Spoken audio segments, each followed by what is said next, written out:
Olá, seja muito bem-vindo, seja muito bem-vinda à segunda temporada do Estadão Blue Studio Talks. O Estadão Blue Studio Talks é uma realização do Estadão Blue Studio com produção da Dami Filmes. O objetivo aqui hoje vai ser discutir empreendedorismo, sustentabilidade, inovação e tecnologia. Para assistir aos outros episódios dessa segunda temporada e também da primeira temporada, convido você a acessar a nossa plataforma de streaming, que é o estadãobluestudioplay.com.br. Você é nosso convidado, vá lá, assista, comente, conte pra gente o que você achou. Eu sou o Luiz Fernando Bovo, jornalista e diretor de conteúdo do Estadão Publishing House. Hoje a gente vai receber aqui o Guilherme Bramer, que é CEO da Bumera Ambipar. Guilherme, seja muito bem-vindo. Obrigado pelo convite, super feliz de estar aqui com vocês. Muito bom. Participa também desse papo aqui com a gente o Daniel Canelo, que é diretor do Estadão Blue Studio. Como é que vai, Canelo? Tudo bem, Bovo? Gui, obrigado por ter vindo e muito obrigado por ter aceitado o nosso convite. Obrigado. Vamos lá, espero que você goste. Siga com a gente aí.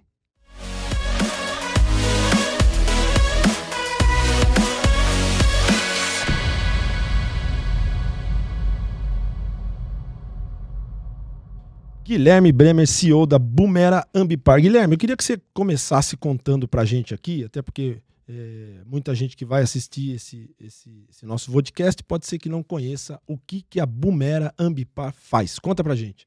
Legal. Bom, a Bumera Ambipar é muito focada, é uma empresa totalmente dedicada a um conceito chamado de economia circular.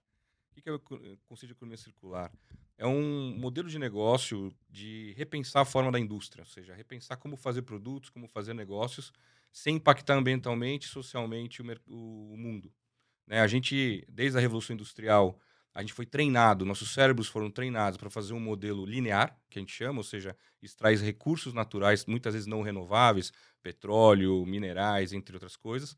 Fazemos os produtos com engenharia e inovação, a gente faz produto, cada vez produtos melhores, cada vez produtos mais rápidos de utilização, e joga fora. Esse era o conceito linear.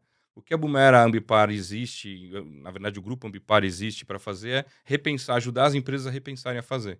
Mesmo que seja um processo muito complexo, porque já está todo mundo treinado e todo mundo já desenhado para linearidade, a gente tenta fazer realmente esse redesenho da indústria e sem abrir mão de lucratividade, muito pelo contrário, sem abrir mão de experiência, sem abrir mão de qualidade de produto. Simplesmente é mexer as pecinhas no tabuleiro de uma maneira diferente, e olhando sempre o impacto ambiental e social de forma positiva e não de ver nossos produtos boiando por aí nos oceanos e rios e tal. Então a gente nasceu para isso. 12 anos que foi fundada a empresa, hoje a gente faz parte do grupo Ambipar, que é um grupo aí de mais de 20 anos de existência, totalmente focado a fazer essa transição da economia linear à economia circular. Você fundou a Bumera, né? Qual que é a tua formação? Como é que você chegou à conclusão de que deveria criar uma empresa para pensar nisso? Bom, eu sou engenheiro de materiais, sempre fui curioso. Meu programa preferido na infância, não sei se vocês vão lembrar, talvez alguns da minha idade pela musiquinha, Viu Como Se Faz. Eu era muito fã desse tipo de programa, de ver como as coisas eram feitas. Eu tive em casa um professor, que é meu pai, que sempre trabalhou na indústria de alimentos e transacionou muito no mercado de embalagens. Então, eu entrei na engenharia de materiais. A engenharia de materiais, ela estuda materiais para o planeta, tanto materiais metálicos, poliméricos, entre outras coisas. Logo cedo na faculdade, primeiro ano, já fui estagiar numa indústria de embalagens e minha vida profissional foi muito pautada. Eu tive sorte, para quem é engenheiro de materiais, eu tive a sorte de poder trabalhar em várias indústrias de diferentes materiais. Então, trabalhei com aço, trabalhei com papel, trabalhei com plástico, com embalagem. Então, eu pude rodar muito durante o meu processo como executivo ainda. E aí, há 12, 13 anos atrás, eu tive uma questão familiar. Meu sogro pegou um câncer muito forte e ele trouxe para minha família a finitude, que a gente esquece um pouco, né? A gente acha que é infinito. Ele, por exemplo, eu era executivo de uma empresa multinacional, ele me ligava terça-feira às 2 da tarde, ô, o que você tá fazendo? Tô trabalhando. Então, desce, eu tô aqui embaixo no seu prédio, vamos comer a coxinha e tomar cerveja. Eu falei, cara, é terça-feira, como é que eu vou falar? Pode ser a sua última coxinha comigo. Então, com essas brincadeiras num problema sério que ele tinha, ele acabou, obviamente, falecendo, era um câncer muito agressivo, ele trouxe para mim a questão de viver cada dia. Não para mim, mas para minha família, né? E aí eu saí da empresa que eu estava, eu era o chato do cafezinho, eu ficava reclamando, essa visão da empresa não corresponde à realidade. Então, para mim, não estava funcionando mais esse modelo. E eu fui atrás de empresas que tinham essa pegada, no primeiro momento, de pesquisa e desenvolvimento para produtos reciclados, porque eu via muito desperdício na indústria. E aí me deparei, que foi o primeiro soco na barriga que eu tomei do meu negócio, foi quando eu vi uma cooperativa de catadores na Marginal Pinheiros, aqui em São Paulo, que eu nem imaginava que no século XXI ainda tinha gente, uma senhora de 70 anos de idade, quebrando o vidro com um facão, ao contrário, sem nenhuma proteção, com um sorrisão no rosto, e eu vi isso aqui na Marginal Pinheiros, né? Quer dizer, e aí eu cheguei nessa senhora e falei com minha toda arrogância de um engenheirinho recém-formado. Faria Lima, né? Exato, Faria Lima. Senhora, para quebrar vidro, você precisa de proteção, óculos. Doutor, pode até ser, mas com isso aqui eu já criei 2 filhos, levo minha comida para casa. Se você tiver esse tipo de equipamento que você está falando para me doar, eu aceito. E foi aí que minha vida mudou para sempre. Assim, eu consegui conectar a ciência dos materiais, que é o que eu amo, com a questão social e criei um negócio que junta, eu chamo de ciência com consciência, com negócios sociais, e aí surgiu a empresa aí em 2011. E quando você fala de reciclagem, de economia circular, eu entendo que existe aí um fator social muito importante, né? Que esse tipo de coisa não existiria se não existisse o fator social, se não existisse a catadora, a cooperativa de catador. Como é que é nesse tripé aí? Como é que fica a questão social quando a gente fala de economia circular, de reciclagem, de sustentabilidade? Bom ponto. Na verdade, assim, o catador existe por um desenho errado da indústria que a gente criou. Acho que quem criou o problema da linearidade fomos nós, seres humanos. Somos os únicos seres vivos que geram lixo na sociedade, né? A partir disso, a gente criou um subemprego, que é o catador de lixo, que existe desde que existe gente, né? Desde que existe sociedade, desde que cidades já existe o lixeiro, já existe esse papel. O que eu vejo nos últimos anos que é muito legal é que eles estão deixando de ser seres invisíveis, como tem outros vários seres invisíveis na sociedade, e estão começando a ser observados como agentes ambientais, que é o termo que a gente gosta de usar, que são pessoas que literalmente limpam o mundo. Não é limpa só o Brasil. No Brasil, 90% do resíduo que volta para a coleta seletiva vem através de catadores individuais e cooperativas de catadores. Ou seja, estamos falando de milhões de pessoas que estão limpando literalmente o nosso planeta. Então, a partir do momento que a gente criou produtos que são lixo no final da vida deles, ou seja, não tem mais nenhuma função. Eu vou dar um exemplo que eu adoro dar, que é a da pazinha de mexer café. Né? Petróleo demora alguns milhões para a natureza nos dar. A gente extrai a nafta em alguns meses, isso vai para a indústria, em alguns dias vira uma pazinha de café. Aí você vai tomar seu café, você faz 1, 2 e joga fora e nunca mais você vai ver essa pazinha na frente. Esse é o tipo de desenho de produto que gera esse tipo de resíduo, esse erro de design que a gente chama. O catador e a questão social, ela é inerente à gestão de resíduos. Agora, com o trabalho que está sendo feito globalmente, no Brasil não está diferente, apoiado por leis como a Política Nacional de Resíduos e outra visão de negócio, eles passam a ser agentes ambientais, eles passam realmente a fazer o papel que a gente não fazia antes, que é de triar, evitar que esse resíduo vá para aterro sanitário, lixões clandestinos, e dali tirar a sua vida digna. O que acontecia no passado é que eles viviam em lugares totalmente insalubres, totalmente invisíveis à sociedade. O que a gente começa a ter agora é empresas como a Ambipar que ajudam a estruturar esse processo, ou seja, de entender a necessidade dessas pessoas e com ferramentas, com investimentos, com conexão entre elas e a indústria, e torná-los agentes de negócios sociais. É isso que a gente gosta de dizer, ou seja, eles são parceiros de negócios sociais. Os cooperados, em média no Brasil, ganham R$ 300 por mês. Né? Com os projetos bem estruturados, eles passam a ganhar R$ 2.000, R$ 1.500, R$ 2.000 por mês. Quer dizer, já começa a ter uma vida já reconhecida. E com estrutura, em vez de ser um galpão totalmente insalubre, você começa a ter galpões com equipamentos, treinamentos, com EPIs corretos e conectando esses caras a indústrias que não vão deixar ele na mão. Ou seja, não são aventureiros que estão lá para usar essas pessoas e depois sumir. Não, são em projetos de longo prazo. Então, assim, é inerente a questão da circularidade com o social. No mundo inteiro. Índia tem casos maravilhosos, África tem casos maravilhosos, onde a gente consegue trazer para a sociedade de volta esses agentes ambientais magníficos que são os catadores.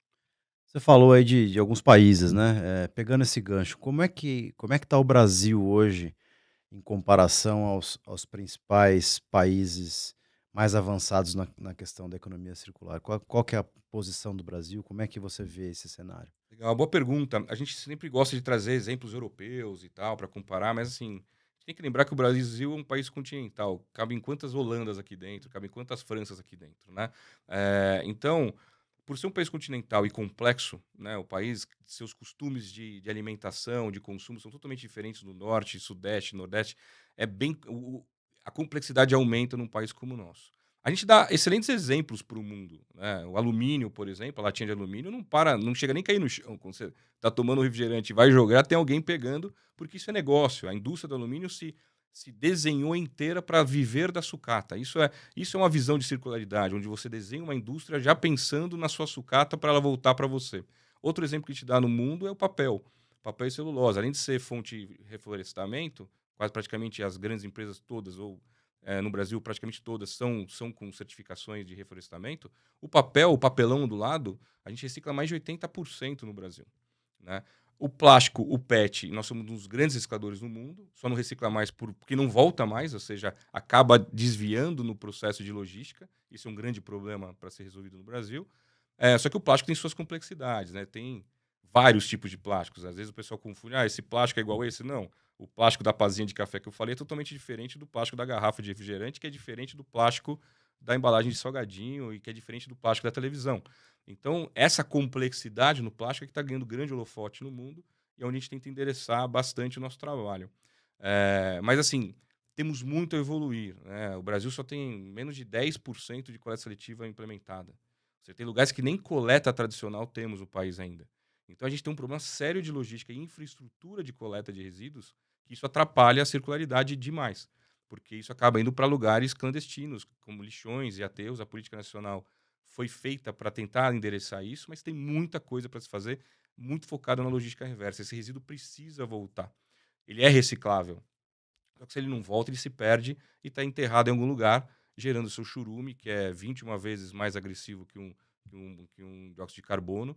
E isso gera o efeito que a gente está vivendo no planeta e tal. Então, a gente tem questão social que tem que ser endereçada, as cooperativas precisam ser vistas como profissionais, né? Nós temos a questão de educação ambiental, que a gente pode entrar um pouco sobre isso, né, na nossa conversa aqui, e temos que olhar a logística. Assim, a gente tem que trabalhar a logística de forma diferente para que esse material volte para a indústria, que estão sendo pressionadas pelos clientes deles, né? As grandes empresas de alimentos, de limpeza, estão exigindo material reciclado na sua composição. Mas se o material não chega, a indústria não tem como usar. Então a gente está com esses desafios para serem resolvidos. Mas estamos caminhando, né? De 12 anos para cá, o Brasil vem evoluindo muito e a política nacional ajudou muito a provocar as empresas a repensarem. Você falou numa entrevista recente que o Brasil vai acabar com os aterros sanitários, que você vai ajudar nisso. Eu queria que você contasse pra gente como. É possível mesmo a gente acabar com A isso? gente sempre joga a régua lá para cima e depois sai correndo atrás. Mas esse é um grande desejo do Grupo Ambipar, né? Assim, a gente foca muito ali, e é o valor do que a Bumera também, desde a fundação. A gente quer realmente, a gente acredita que tudo é matéria e pode ser transformado, né? Como engenheiro de materiais, eu acredito muito nisso. Então, colocar um material que pode ser utilizado, enterrado em algum lugar, não faz muito sentido. É, de fato, esconder as coisas debaixo do tapete, né? Então, eu acredito muito na inovação, eu acredito muito na evolução tecnológica que o mundo está provocando para a gente conseguir tentar recuperar o máximo possível. Obviamente, quando a gente fala que a gente vai acabar com os aterros, é uma provocação para a gente repensar tudo. Esse é o nosso objetivo, esse é o nosso foco. O grupo mesmo quase não tem nenhum aterro sanitário, quer dizer, então a gente foca realmente na valorização de resíduos, de olhar o cliente, olhar aquela indústria e tentar dali transformar aquele resíduo gerado na indústria em algo que pode ser reaproveitado. A gente pode falar de alguns casos aqui durante a nossa conversa, mas é isso que a gente acredita. A gente acha que se a natureza nos deu esse bem, a gente tem que cuidar com mais carinho e tem que desenhar produtos melhores. Ou seja, produtos que sejam mais fáceis na recuperação. O grande problema da circularidade é isso. Você desenha produtos tão complexos, vamos falar exemplo dos nossos celulares, né? Eles são excelentes, cada vez com mais tecnologia, a gente usa nem 10% do que tem em termos de funcionalidade, só que ele é muito complexo na sua composição interna. O design dele é muito difícil de você extrair os metais preciosos que estão lá quando o celular acaba de vida. E eu tenho certeza que todo mundo está escutando a gente tem medo de atualizar quando chega o software de atualização e vai ficar lento. Isso é o conceito da obsolescência programada, ou seja, você programa um produto para ele durar menos que ele deveria durar. Só que para fomentar a economia linear, ou seja, preciso vender mais, então deixa eu diminuir a vida daquele produto para eu vender mais, né? Esse é o conceito da obsolescência programada. Só que depois que você joga fora aquele celular, como é que você extrai aquele metal? É muito caro para você extrair da forma como é concebido esse produto. então é mais fácil jogar fora. Então, a gente briga muito e trabalha muito com os nossos clientes de pensar, antes de lançar o produto no mercado, pensa qual é a segunda vida dele, segunda, terceira vida dele. Como é que ele pode ser redesenhado de uma forma que seja mais fácil da reciclagem aceitar aquele produto depois. Um exemplo muito simples. Garrafa de água. Eu vejo muita empresa usando cores diferentes da garrafa de água para torná-la premium. É roxa, é vermelha, é laranja, etc. Isso na reciclagem pede um valor absurdo comparado com a garrafa transparente. A garrafa transparente tem um valor de mercado enorme para o mercado têxtil, para o mercado de garrafa, de novo. Quando você bota cor naquela garrafa simplesmente para torná-la premium, você tira um valor assim de venda por quilo muito alto. Não queria mais interesse econômico para coletar aquele tipo de produto. Então são exemplos simples que eu tenho certeza que desenham aquela garrafa e o marketing que aprovou aquilo não são psicopatas que querem acabar o planeta. Simplesmente falta educação, falta conhecer o tema para tomarem decisões mais interessantes. Cultural até, né? É. Vai matar de mudança de cultura. Você estava falando, estava ouvindo você falar sobre logística reversa, sobre economia circular, sobre esse problema que a gente mesmo criou, né? Enfim, essa coisa do design errado dos produtos. Como é que você vê a responsabilização das empresas que utilizam, que fazem uso desses materiais, desses produtos, enfim, nesse ciclo, inclusive da logística reversa? Você acha que eles deveriam ter mais responsabilidades, eles assumem a responsabilidade como deveriam ou não? Como é que você vê o papel deles? Não estou nem falando aqui de você imaginar um produto melhor, estou falando de ajudar a tirar de circulação o produto que eles vendem, que eles colocam em circulação e que muitas vezes tem dificuldade para voltar, né? Como é que você vê essa participação deles nisso? Excelente pergunta.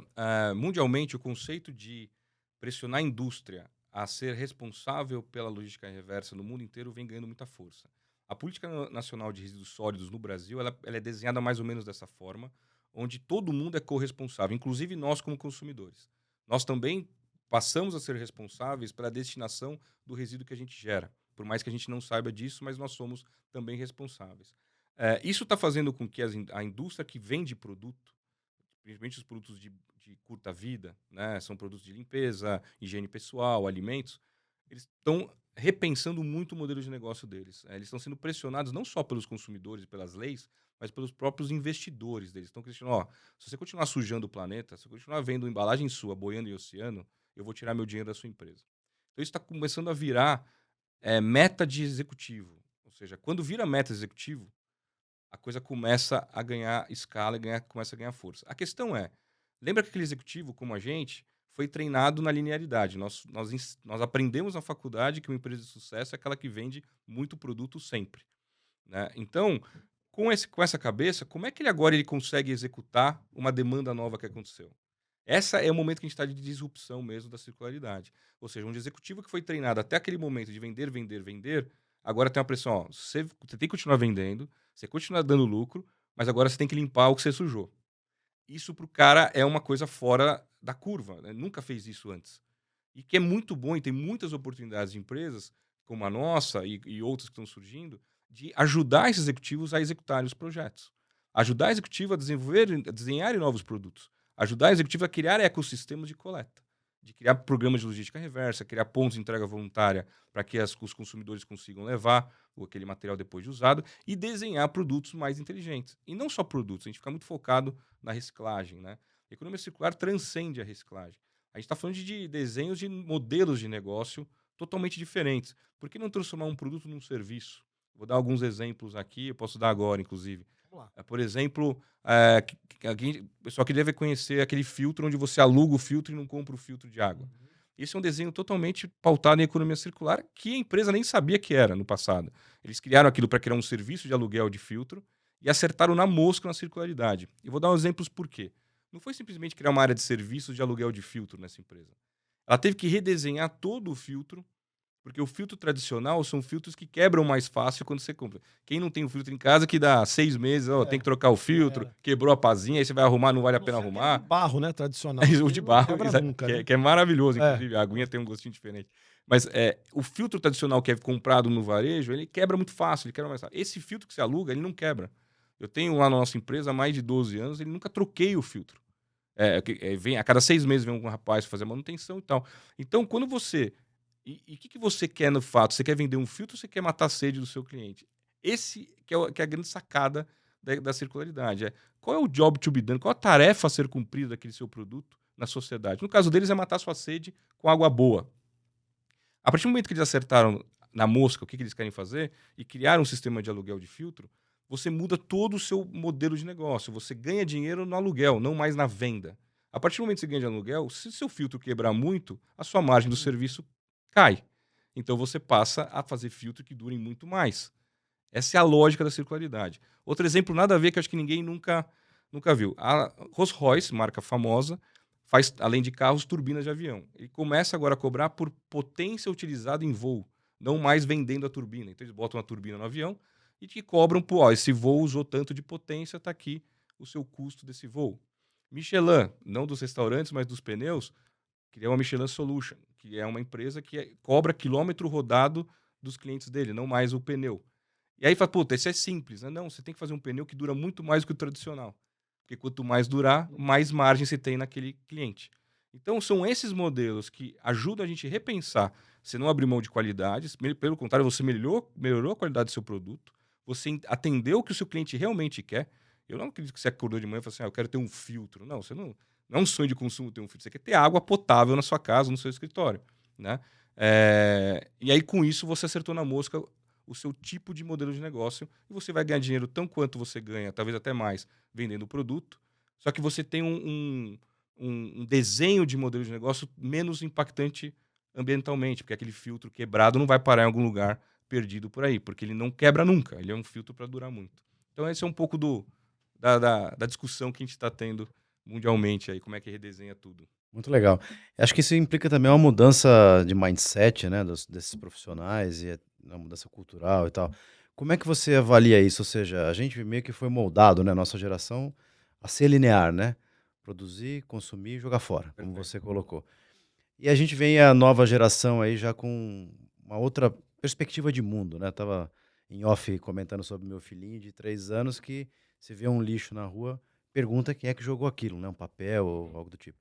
Como é que você vê essa mudança das gerações, né, a evolução disso num contexto de educação até, e a importância, né, da educação para a gente fazer a coisa acontecer de uma maneira diferente? Puta, excelente pergunta. Realmente, assim, para mudar o cérebro humano é muito complexo. Aí eu estudo, hoje em dia, meus livros de cabeceira são todos pautados em economia comportamental, ou seja, behavior economy. Como é que a gente entende o nosso cérebro? A gente tem que aprender a desaprender. Esse é muito difícil. Né? A partir do momento que você cria seu modelo cognitivo, padrão da sociedade, é muito difícil você desaprender o que foi enfiado lá dentro no seu cérebro por diversas questões técnicas que não é o tema da nossa conversa aqui. Mas é muito difícil mudar. É muito difícil mudar hábito, é muito difícil. Eu tive a honra de ter um curso ano passado em Harvard a aula do professor começava assim: 99% dos cardíacos operados não mudam de seus hábitos. Olha que loucura. O cara quase morreu com um infarte, ele não muda o hábito depois da cirurgia. Parece que, tipo, agora que eu limpei minha veia, eu tô de boa. Né? É meio que isso. Ganhei uma sobrevida aí. É isso, é um pouco isso, né? Então, a economia comportamental ela explica muito esses vieses da gente. Então, voltando aqui para o nosso assunto, saindo um pouco de Harvard, né? A partir do momento que você não vai mudar, você tem que criar modelos de educação ambiental que as crianças, que serão os novos consumidores, os novos executivos, os novos empresários, venham para a sociedade diferente. Então, quando eu falo sobre isso, a gente tem que lutar para ter a visão não só de economia circular, mas de sustentabilidade do planeta, como a gente tem em português, geografia, matemática, educação física nas escolas. Ou seja, no dia 1 da escola dos nossos filhos, eles têm que ter isso até o dia final da pós-doutorado que a pessoa tem. Isso tem que ser pauta obrigatória no mundo inteiro. Porque a partir do momento que você tem o conhecimento, você toma decisões melhores sobre o que você quer fazer da vida. Então, quando seu filho de 3 anos já te questiona sobre o resíduo no chão, com certeza a pauta já está na escola dele, com certeza o que ele vê na vida dele, os desenhos, enfim, o que ele está tendo acesso à informação, a próprio você trazendo isso para ele, já está ensinando a cognição dele pensar que isso é errado. Né? Pelo menos eu vi parente jogando lixo pela janela. Eu sou de 77, eu ainda peguei essa fase da galera jogando lixo pela janela no carro, achando que isso é legal. Opa, me livrei dessa tranqueira não é mais meu, né? E isso a gente trouxe com a gente. Então, como é que a gente acha que o cara que foi ensinado assim vai agir diferente no dia dele? É muito complexo, é muito difícil. Nosso cérebro não permite a mudança. Então, um conceito que a gente vem discutindo muito é a gente precisa aprender a desaprender. Esse é um primeiro passo. Outra coisa que eu estou vendo muito fora, e aqui também está sendo diferente, a economia circular, para ganhar escala, a gente não pode ter competição, e sim cooperação. Quando eu falo isso, assim, obviamente que a competição de mercado ela vai sempre existir, ela é até saudável para os negócios, né? Quando você tem monopólio, sempre é ruim. Mas a competição tem que ficar nesse nível, ou seja, melhor produto, melhor proposta de valor, melhor preço, enfim, aquele conceito do marketing tradicional. Agora, quando a gente vai resolver a questão da circularidade, isso tem que ser setorial, isso tem que ser cooperação. Quando eu falo de o problema do resíduo do eletrônico, isso é um problema da indústria do eletrônico. A indústria do eletrônico tem que sentar junto e resolver o problema e não cada empresa tentando lutar para levantar a bandeira, eu sou mais sustentável que o meu concorrente. Essa briguinha de quem é mais sustentável está trazendo a gente para um grande problema que está voltando no mundo, que é o greenwashing, que é aquele falso sustentabilidade. Está voltando muito forte, foi discutido muito em Davos esse ano, a volta pesada da greenwashing. Ou seja, a gente está voltando a contar mentira sobre sustentabilidade porque as empresas pensam como que aquilo é competição, eu sou mais verde que você. Muito pelo contrário. Aí como é que a gente resolve o nosso problema? Porque esse problema é setorial. Se a gente não resolver, talvez a gente perca cliente, talvez a gente perca mercado com alguém que nasça diferente do que a gente está fazendo aqui. Então, a cooperação, a educação ambiental, na minha opinião, são as receitas, né, de como a gente consegue evoluir. Tá? Ou seja, os veinhos, cabelo branco como eu, o chip está errado, vamos cooperar. Vamos sentar e cooperar. A molecada que está nascendo, cara, que está indo para a escola, vamos ensinar. Para que quando elas chegarem na nossa idade, as decisões são pautadas pelo impacto não só econômico, mas também pelo impacto de uma vida melhor. Então, eu falo assim, vamos abraçar a árvore, não é isso que eu estou querendo dizer. Inclusive, eu gosto muito de papel como Gretas da vida, que realmente provocam as pessoas, que tem esse papel é fundamental. Mas eu digo mesmo como ambiente de vida, assim, viver melhor, né? Viver num mundo melhor. Acho que todo mundo quer qualidade de vida, e acho que a gente tem como fazer isso, mas tem que olhar muito a educação e essa cooperação dos que já estão com o chip errado. Agora, talvez a educação ambiental também tenha que ser meta de executivo, né? Para sair do papel, certo? Porque eu acho que eu vejo que você seria sensacional as escolas, apesar que as escolas já fazem um trabalho, mas não é nada de uma maneira como é matemática, português, enfim, que eu acho que também concordo com você, deveria ser assim.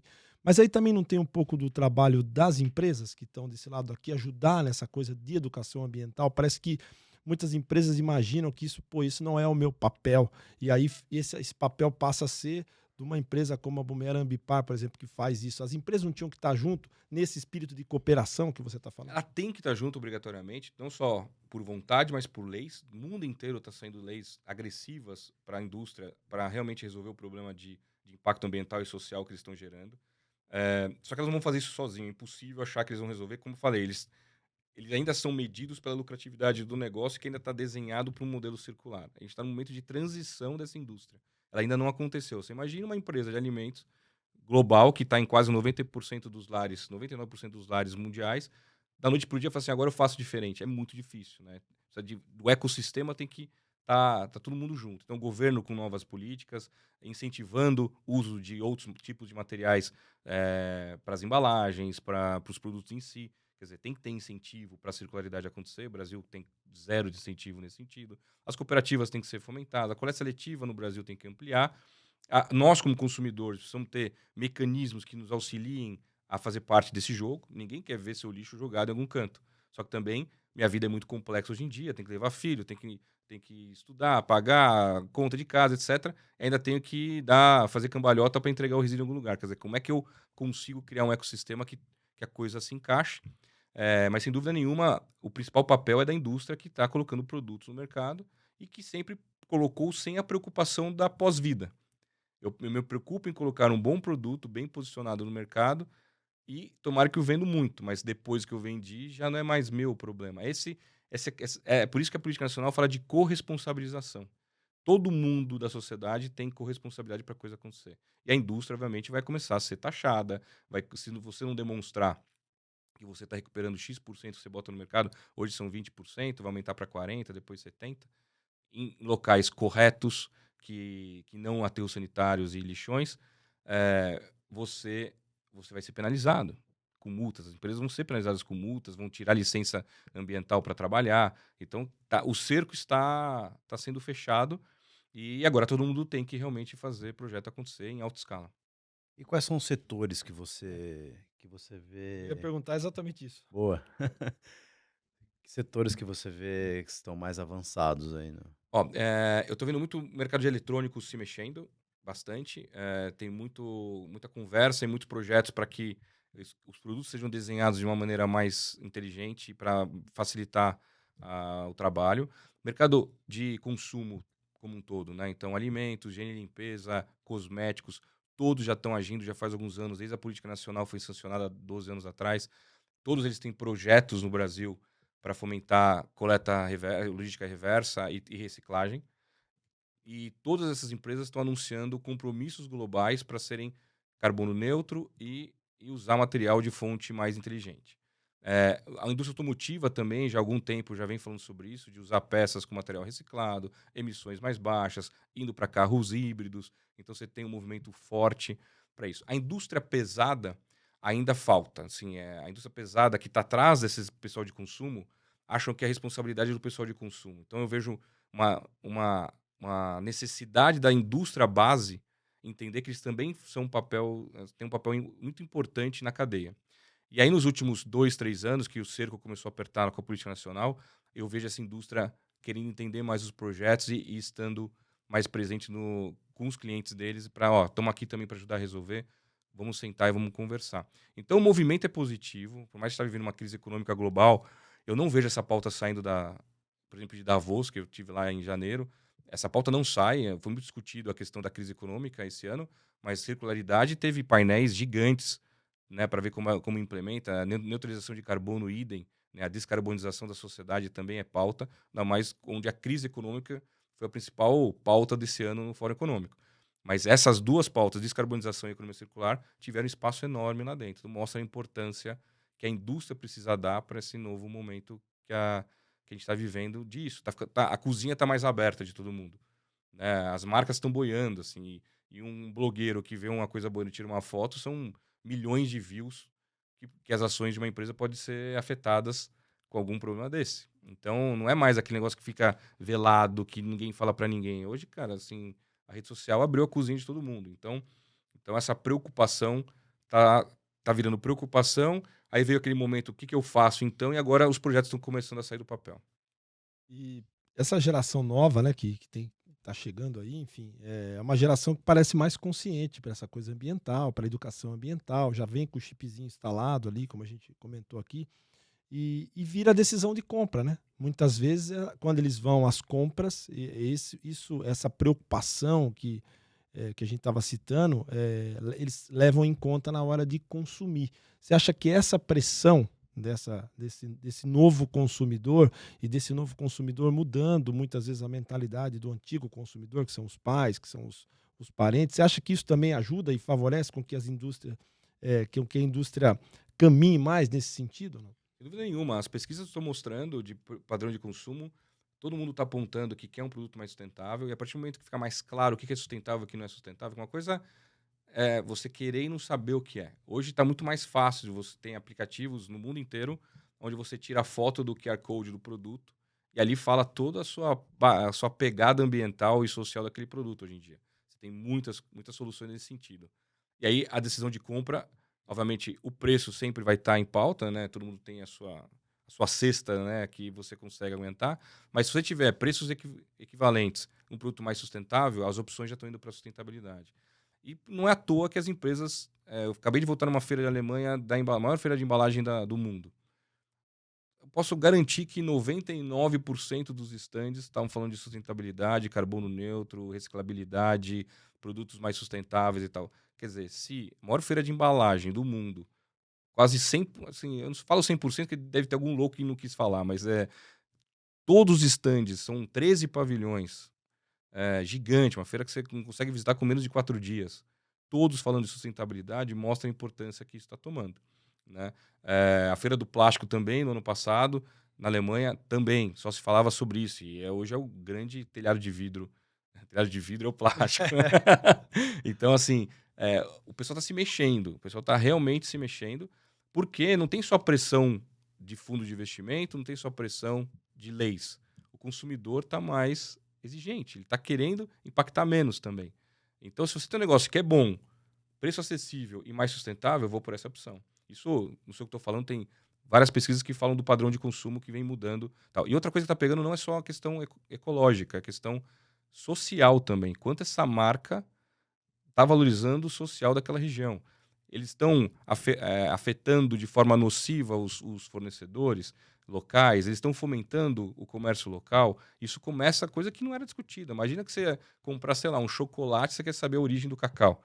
Você não tá perguntando do sabor, da embalagem, a qualidade do produto, se é cacau puro ou não é. Agora, da onde você extrai cacau? Essa pergunta nunca veio. Como foi extraído? Como foi extraído? Tem Quem trabalho você escravo, usou para né? extrair? Então, essa discussão da cadeia está cada vez mais fácil de você ter informação. Você bota um Google na vida, um Instagram na vida, um TikTok na vida, você sabe da onde está vindo o cacau da grande empresa de chocolate. Se o pessoal está feliz ou não está feliz com aquela parceria. Tem depoimentos das pessoas locais. Então, assim, não está mais fácil enganar. Né? Não tá mais, muito pelo contrário. Aí eu falei do movimento do greenwashing que vem aumentando. Tal, e agora tem um outro movimento chamado green hushing, que é eu faço uma coisa certa, é sustentável, mas eu tenho medo de comunicar para não ser cancelado nas redes sociais. Nossa senhora. Olha que loucura. Então, assim, você tem o greenwashing, que é o cara que mente, pinta de verde lá a historinha para parecer sustentável. Esse não tem medo de ser cancelado, Esse né? não, pelo contrário. Mas ele está sendo porque está mais fácil descobrir que é mentira. E tem o cara que faz o correto, as empresas que estão fazendo o correto e tal, só que tem medo de publicar, porque tem medo de ser mal interpretado e ser cancelado nas redes sociais e suas ações caírem também. Então, a gente está com os dois movimentos crescendo muito forte. Né? Então, eu imagino o papel de um cara de marketing, de relações públicas de uma empresa grande. O que ele faz? Pressionado para ser mais sustentável, mas também tem medo de falar para não ser mal interpretado. Então, a transparência, a forma de se comunicar com a comunidade, com todas as suas redes sociais, com os investidores, com os famosos, né, a frasezinha feita, né, dos stakeholders, é muito importante. Essa transparência, essa mesa multidisciplinar para tomar decisão, está cada vez mais importante. Você vê o movimento das grandes empresas criando conceitos de aceleração de startups, criando conselhos de especialistas para tomar de decisão. Pô, não vou mais fazer uma fábrica nesse local. Deixa eu perguntar aqui se a fábrica vai ser bem aceita. Tal. Então, essa preocupação com a sociedade aumentou muito. Aumentou muito. Isso é positivo. É mais complexo fazer negócio hoje, mas ao mesmo tempo, quando você faz, tem certeza que vai ter uma certa aceitação. Né? E não simplesmente, conseguiu um incentivo fiscal, vou botar a fábrica ali. Então é um pouco desse movimento, mais com um olhar otimista, que eu estou querendo trazer, porque eu vejo, estou há 12 anos com a empresa. A Ambipar tem mais que isso, tem 25 anos. E a gente está em mais de 40 países, 6 continentes. Quer dizer, não é à toa que uma empresa brasileira se tornando uma multinacional global, levando conhecimentos do Brasil, que é um país complexo, para outros lugares do mundo, se isso não tivesse interesse global. Por que uma empresa brasileira está fazendo aqui? Né? E por que eu estou te contratando? Justamente porque se a gente está conseguindo fazer aqui, que é um país tão complexo e continental, acho que a gente consegue fazer em países mais estáveis e tal, com uma excelência de atendimento e entregar o que o cara precisa. Porque, como falei, o cara está acostumado a vender o chocolate, a vender o shampoo. Agora tem que coletar a embalagem de shampoo na casa do meu cliente. Ei, como é que eu faço isso? Não sei nem começar essa brincadeira, né? Aí ele Então, pensa melhor a embalagem antes de produzir. essa é a inteligência da política nacional e das regras. É isso, assim. Pô, se eu vou ser multado, se eu vou ser pressionado para coletar o que eu estou colocando, será que eu não tenho que redesenhar tudo para trás? Isso que eu estou achando mais fascinante para quem trabalha com inovação social, inovação desse tipo de modelo de negócio. Tem muita oportunidade de ajudar essas gigantes a se redesenharem. É muito difícil se redesenhar. Mas é isso que você falou, Luiz, é perfeito, porque, pô, se eu vou ser multado, por que eu vou continuar fazendo assim? Eu vou mudar. E eu paro de ser multado. Então, esse mundo bacana aí da inovação, da abertura, da inovação aberta, da conversa, é o que eu estou sentindo no nosso setor de SD. Tal. Todo mundo quer fazer, não sabe como, então tem oportunidade pra caramba para ajudar esses executivos a tomarem as decisões. Falou de inovação, né? Tá viajando o mundo todo, acabou de ir para a Alemanha e tal, deve estar sacando tudo que acontece na cadeia toda. Onde é que a inovação está fazendo mais diferença? Em qual a atividade da cadeia de valor aí da economia circular, onde você vê a inovação realmente fazendo realmente acontecer, né? Ainda tá muito pautado em reciclagem. Reciclagem. Reciclagem tradicional, que a gente chama de reciclagem mecânica, que é aquela que você pega o produto, faz um trabalho mecânico nele, ou tritura ou tal, e reaproveita. Mas eu estou vendo muita iniciativa em reciclagem química, principalmente na parte do plástico, ou seja, a reciclagem química é onde você pega um plástico e volta ele no seu início, ou seja, volta a ser monômero, quer dizer, a origem é como se fosse voltar a ser celulose no papel, tá? Você volta a ser monômero. Então, essa parte de química está sendo muito conversado também. Eu estou vendo muito processo de modelo de negócio, como eu comentei, do filtro, da turbina, do pneu, muita empresa pensando em tornar o produto serviço. Então, refil, por exemplo, no mundo inteiro está sendo muito discutido e executado. Como assim? Você compra uma vez a embalagem, esvaziou, você vai no supermercado, só enche de produto. Né? Quando a gente era, pelo menos eu quando era criança, eu pegava o vasilhame de refrigerante e trocava, certo? Era assim.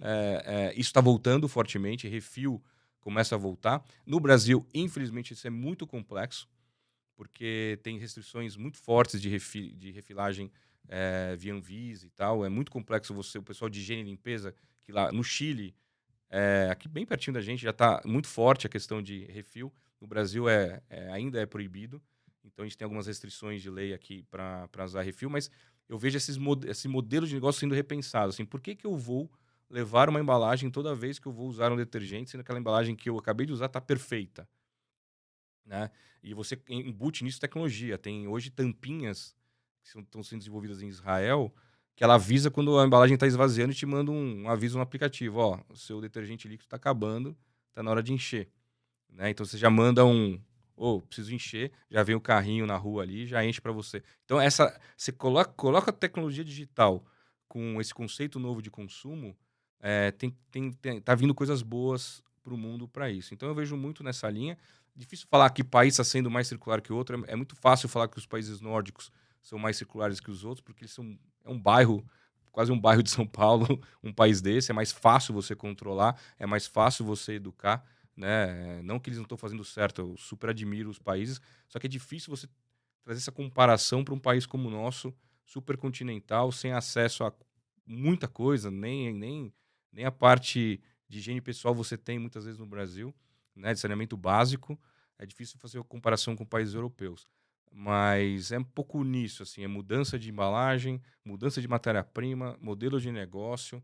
Eu tive a oportunidade de ver uma coisa maravilhosa lá em Davos, uma senhora de seus 65 anos, uma indiana, que saiu com um chequinho de 100 milhões de dólares, só isso, né, lá de Davos, para fomentar o business dela, que é um projeto de engajamento de empreendedorismo feminino focado em biomateriais, ou seja, a arte da seda, bambu, pegar biomaterial e transformar isso para a indústria. Ela levou 100 milhões de dólares para fomentar o crescimento. E como meta de retorno do investimento, ela não tem que devolver o dinheiro de volta.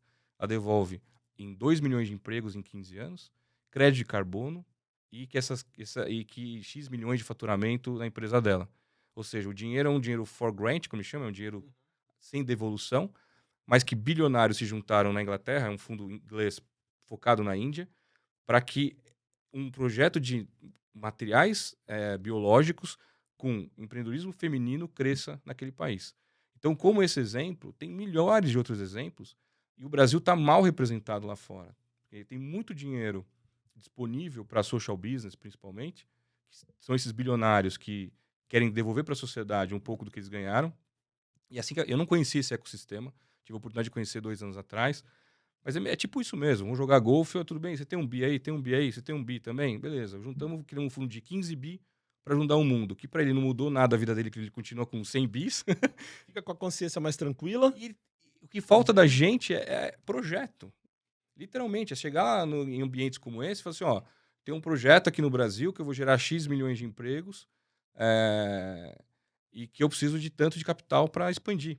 Mas o Brasil é um país tão forte em startups, né? Veja o caso da Bumerangue, enfim.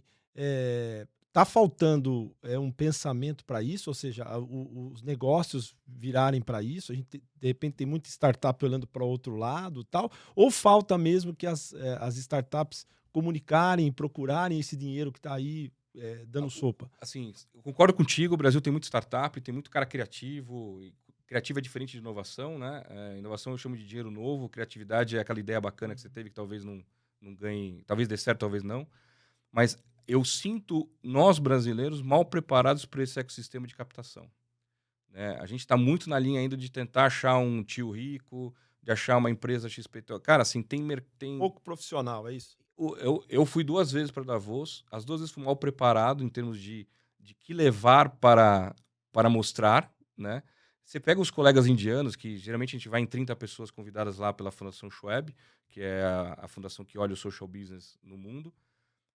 Os indianos têm reunião das 7 às 7 da noite, já tudo pré-agendado, com material para ser distribuído e tal. É impressionante como esses caras estão preparados para captação.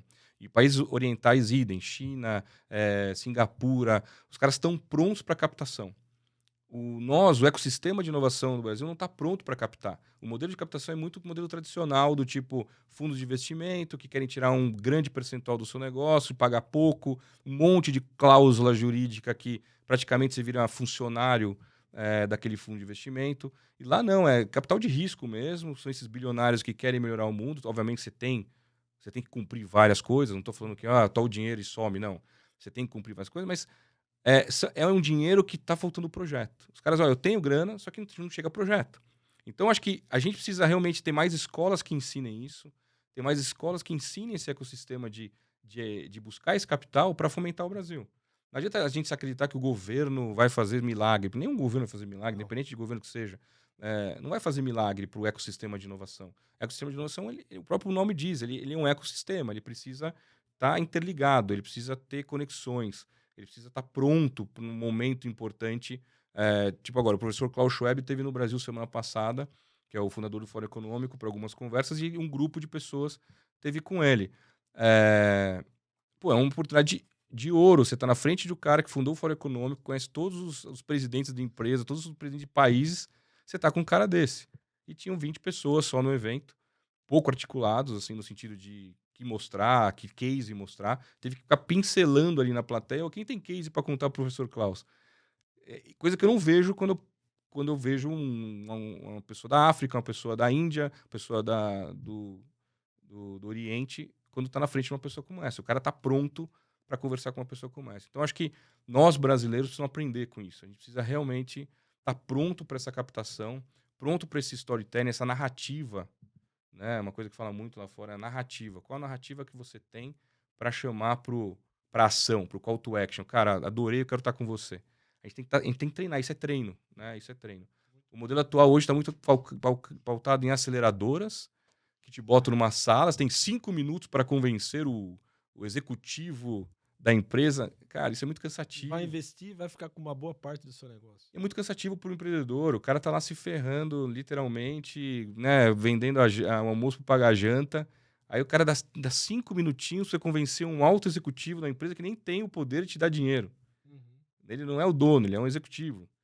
Então esse modelo tá ruim, cara. Esse modelo a gente tem que pegar o que está acontecendo de bom lá fora e trazer essa modelagem para o Brasil para fomentar mais startups, para fomentar mais caras brilhantes que tem por aí. E eu amo startups que vêm da perifa, startups que vêm onde o problema existe. Não menos Faria Lima e mais Capão Redondo. Até porque a diversidade traz esse outro olhar para o problema, né? É por isso que as empresas estão apostando muito também. A gente estava falando disso num bate-papo que a gente teve aqui esses dias, da importância da diversidade para as empresas, né? Porque a diversidade traz esse outro olhar para o mesmo problema, né? É onde está o problema. É lindo você ver alguém, um empreendedor, contar a história. Eu vou contar uma história rapidinha de uma pessoa que eu conheci, uma pessoa... Eu vou errar o país dela, provavelmente. Não é Singapura. É um outro país do Oriente, mas assim... Ela ganhava na sua infância, por seus 10 anos, 3 velhinhas da avó.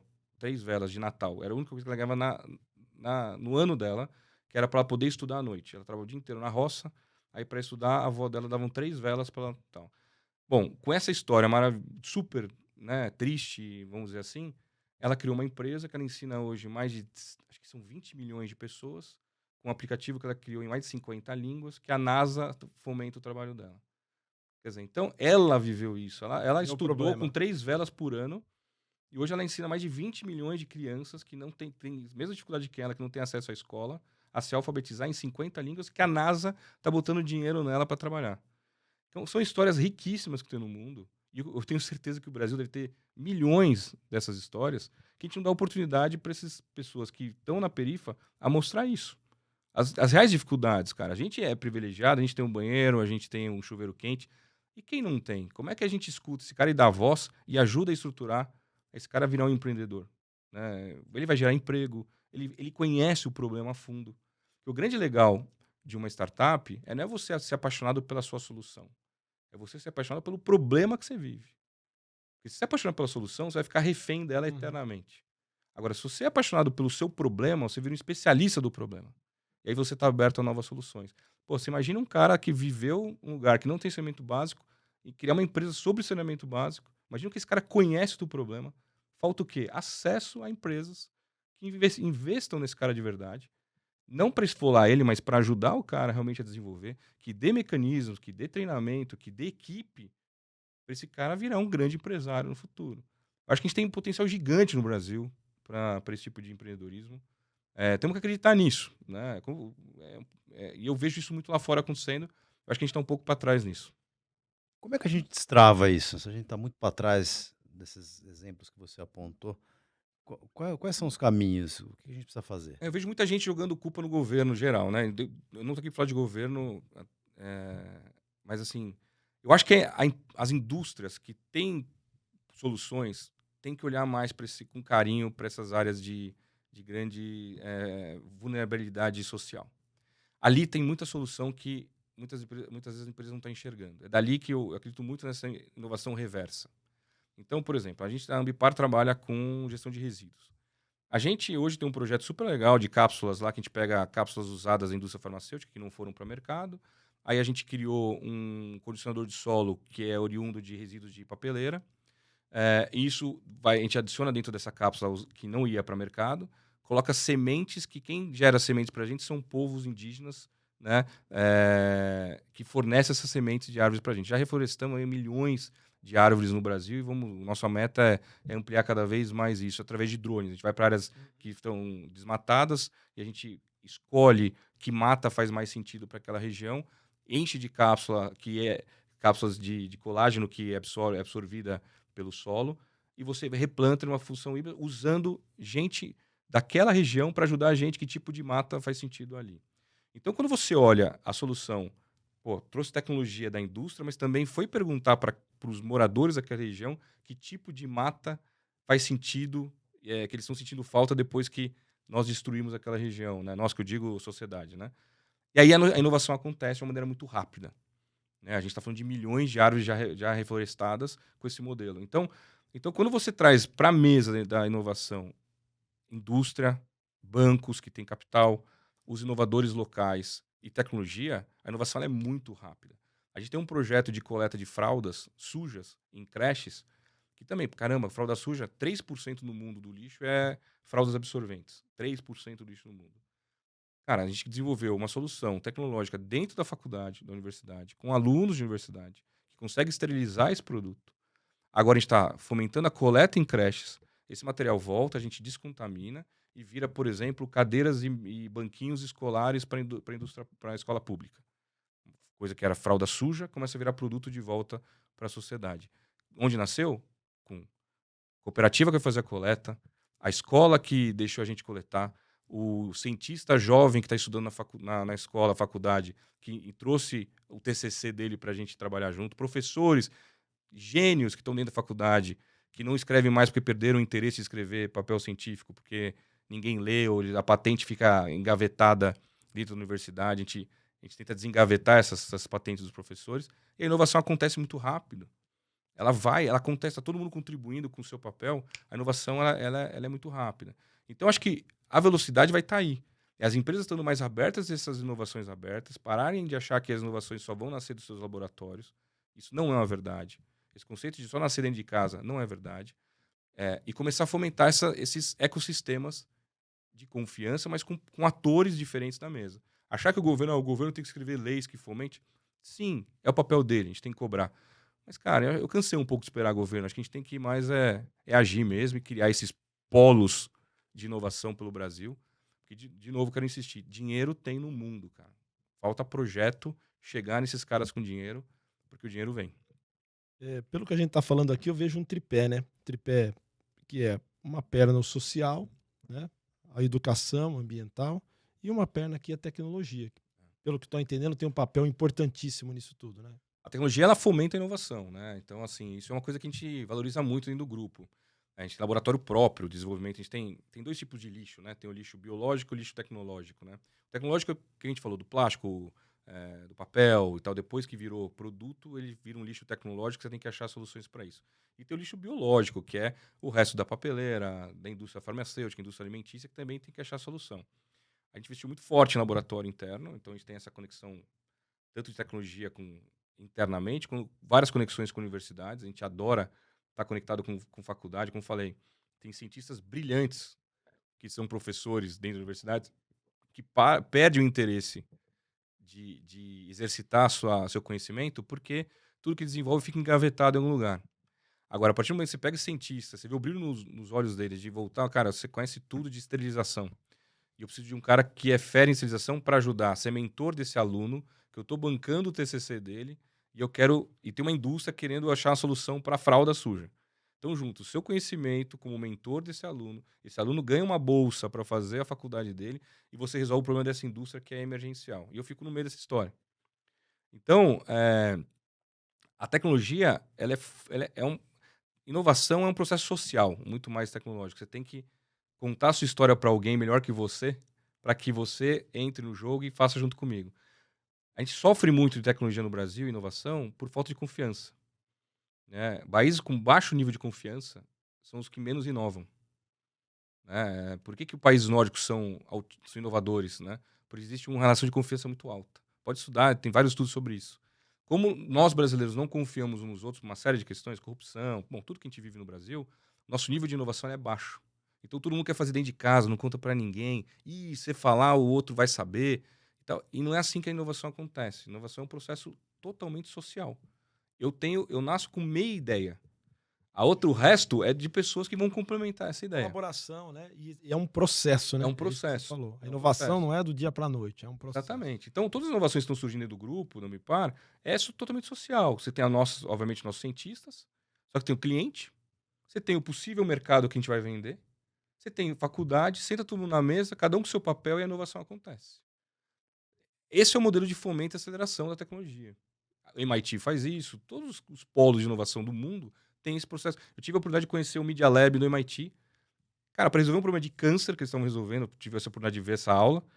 Tava lá na mesa um sociólogo, um publicitário, um médico, um engenheiro, não sei mais o que tinha, para resolver um problema de câncer.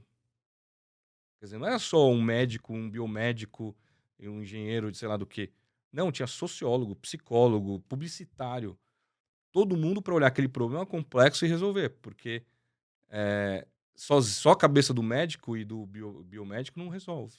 Você tem que ter todo o ecossistema envolvido. Essas loucuras de cérebro aí que é a grande riqueza do ser humano, né? A gente consegue criar coisas que são pautadas como impossível, mas numa conversa dessa e tal. E para mim sempre tem que ter o cara que vive do problema nessa mesa. Eu falei lá do cara do saneamento básico, o cara da semente de árvore que a gente coloca junto na conversa. Ele tem que estar na mesa, ele sabe o problema.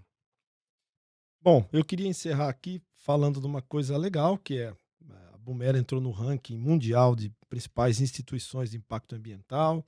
Você teve em Davos recebendo um prêmio, foi premiado lá no Fórum Mundial. Queria que você dividisse com a gente essas boas notícias aí. Não, a gente... Cara, assim, a parte que minha mãe mais gosta, né? Dos prêmios e tal, mas muito mais... Eu deixei pro final, hein? Mas muito mais que prêmio, né? Sim, a gente foi reconhecido aqui no Brasil como empreendedor social, em Davos, como a gente está entre o Social Innovators, que chama, é uma comunidade que a Hilda Schweb, que é a esposa do professor Klaus Schweb, são os dois fundadores do fórum, tem essa premiação anual, e a gente foi reconhecido. Mas muito mais pelo reconhecimento. O reconhecimento ele só traz um incentivo, né, para saber que está no caminho certo. Aí a gente fez uma grande escolha em 21 para entrar dentro do Grupo Ambipar, como precisava de um ecossistema, precisava crescer, a gente estava com grandes projetos e precisava de uma empresa que nos abraçasse, nos conhecesse e fomentasse a inovação. Então, como eu falei, assim, na prática, o que eu falei, trazendo um pouco para a prática para finalizar, foi isso que eu fiz. Sozinho eu cheguei até certo ponto, sozinho não, nós e a equipe, né, chegamos até certo ponto, mas para dar o pulo e resolver problemas com escala, eu precisava de um novo salto.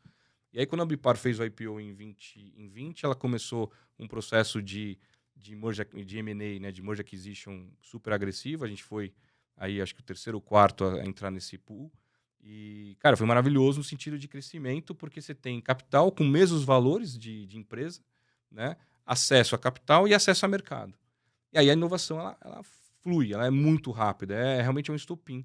E ela cresce muito. Então, as premiações são super importantes, obviamente, mas é que nem jogador de futebol. Ganha, mas já na segunda-feira tem que treinar, porque tem outro campeonato. É um pouco isso. Eu levo... obviamente que o reconhecimento é super legal, mas eu não vivo para isso. Isso é só um medidor, assim, ó, tá no caminho certo, né? Então, é super legal ter empresa brasileira sendo representada lá fora, mas muito mais legal empresas como o Ambipar que acreditam nessas inovações, nesses incentivos e fazem esses empreendedores crescerem dentro de um ecossistema gigante. Então, acho que o Brasil tem inovação, o Brasil é grande. Se a gente conseguir inovar aqui dentro, a gente consegue inovar em qualquer país desenvolvido.